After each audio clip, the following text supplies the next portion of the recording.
Imagine waking up tomorrow to headlines screaming that the Iraqi dinar has finally revalued. Your heart pounds, your hands tremble as you pull those carefully stored certificates and bundles of currency from your safe, years of patience and investment culminating in this single, life-altering moment. You drive to your local Chase Bank branch, a wave of euphoria washing over you, already mentally calculating the figures, envisioning a future free from financial worry. You approach the teller, your voice steady with anticipation, only to be met with a confused look. They call over a manager. The manager, polite but firm, listens to your request and delivers a blow you never saw coming. "I'm sorry, sir, madam, but we have a strict exchange limit in place for the Iraqi dinar. We cannot process this full amount." Your dream, in an instant, shatters on the polished bank floor. This isn't a scare tactic. This is the emerging reality for dinar holders across the country. And it's a reality being shaped by quiet, internal policies that major financial institutions like Chase are beginning to implement right now, behind closed doors, without any grand announcement. The silence from the banks is deafening, and it is precisely why you must listen closely to what I am about to share. This information doesn't come from speculative forums or hopeful gurus. It's pieced together from direct, on-the-ground experiences of investors like you, from careful analysis of shifting bank compliance manuals, and from the subtle cues in how financial institutions are preparing for a potential fiscal event that they know could trigger chaos. The very existence of an exchange limit is the most critical piece of intelligence the average investor is missing, because it fundamentally changes the game from a simple swap to a complex strategic operation. This limit isn't about denying you your wealth, it's about control and stability. Chase and other banks of its size are first and foremost responsible to their shareholders and to the stability of the broader financial system. A sudden, massive influx of a previously exotic currency, especially one with the kind of speculative baggage the dinar carries, represents a monumental operational and logistical nightmare. They have to secure the physical notes, verify their authenticity on a massive scale, a process far more intensive than for common currencies, and then navigate the labyrinth of international settlement and clearing with the Central Bank of Iraq. All of this takes time, resources, and most importantly, a controlled flow. An uncontrolled deluge would overwhelm their systems entirely. Think of it like a dam releasing water. A controlled gate opening prevents a catastrophic collapse. The exchange limit is that controlled gate. But here's what they aren't telling you openly. This limit is also a direct reflection of their internal risk assessment and their confidential communications with regulatory bodies. The fact that they are formally structuring a process for the dinar at all is a seismic shift. For years, many banks treated the dinar as a virtual non-entity, a collector's item, or a purely speculative paperweight. The active creation of a policy, a limit, a codified procedure, signals that their internal models are no longer treating a revaluation as a mere possibility, but as a plausible enough scenario to warrant concrete preparation. They are building the framework to manage what they believe could happen. This is the crucial paradox that every dinar holder must understand. The barrier they are erecting is, in fact, one of the strongest indicators that the destination you've been waiting for might finally be on the horizon. The banks are getting their house in order because they know company is coming. They are anticipating a surge, and their primary goal is to manage that surge without causing a panic, without crashing their own internal systems, and without violating the strict anti-money laundering and know your customer laws that govern every transaction. Your personal windfall is, to them, a data point in a massive risk calculation maze. This doesn't make you a victim. It makes you a participant in a highly complex financial event, and an informed participant is the one who ultimately succeeds where others get stuck at the bank manager's desk, stunned and empty-handed. Knowing this now, before any public announcement, gives you an almost unfair advantage. So, what is this mystical limit, and how much of your potential wealth is it going to gatekeep? While the official, publicly available documentation from Chase remains deliberately vague, using broad terms about transactional discretion and compliance thresholds, the pattern emerging from internal memos and branch-level directives points to a figure that is both revealing and strategically calculated. The number being whispered, the one that aligns with multiple independent reports from branch-level interactions, is a preliminary daily exchange limit of $10,000 per account holder.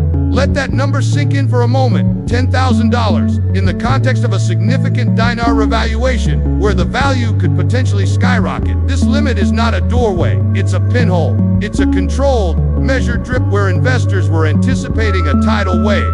This isn't a random number picked out of a hat. It's a deeply intentional figure rooted in the foundational pillars of modern banking compliance.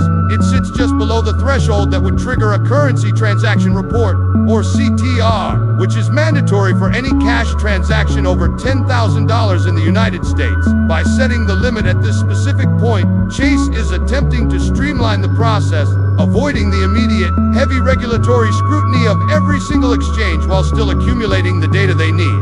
But the practical implication for you, the holder of millions of dinar, is a logistical puzzle of monumental proportions. If you possess a quantity of dinar that, upon revaluation, would be worth $100,000, you are looking at a 10-day process to fully convert your currency, assuming you go to the bank every single business day. If your holdings are in the millions of dollars post-RV, you are facing a months-long, even years-long, marathon of daily transactions, each one subject to the same verification, the same potential questions, the same exhausting scrutiny. This is the brutal mathematics of the new reality. This limit effectively transforms a single life-changing event into a protracted administrative ordeal. Now, you might be thinking, I'll just go to multiple banks. And that is a logical thought. But it's one the entire banking system is prepared for. The moment you attempt to structure your transactions across different institutions to avoid these limits, you immediately trigger another, even more serious set of red flags for structuring a federal offense under the Bank Secrecy Act. The system is designed to be a closed loop, and it sees all. Your social security number is the key that links every financial move you make. So, the idea of casually visiting 5 different banks in one day to exchange $50,000 worth of dinar would likely result in every single one of those transactions being frozen, your accounts flagged, and your funds potentially seized. The bank's compliance department is not your enemy, but they are an immutable force of nature within the financial world, and their rules are not suggestions. This is why understanding the why behind the $10,000 figure is more important than the figure itself. It reveals the playing field.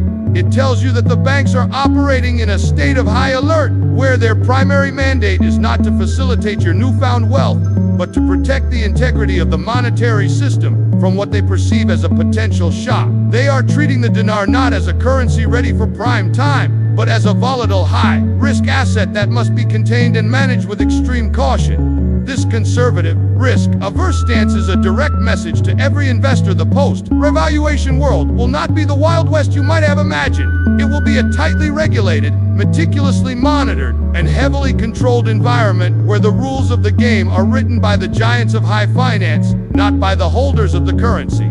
Your dream of a single, triumphant visit to the bank is, according to the policies being enacted today, a fantasy. The reality will be a test of patience, strategy, and meticulous record keeping, a slow and steady unlocking of value rather than a sudden explosion of cash.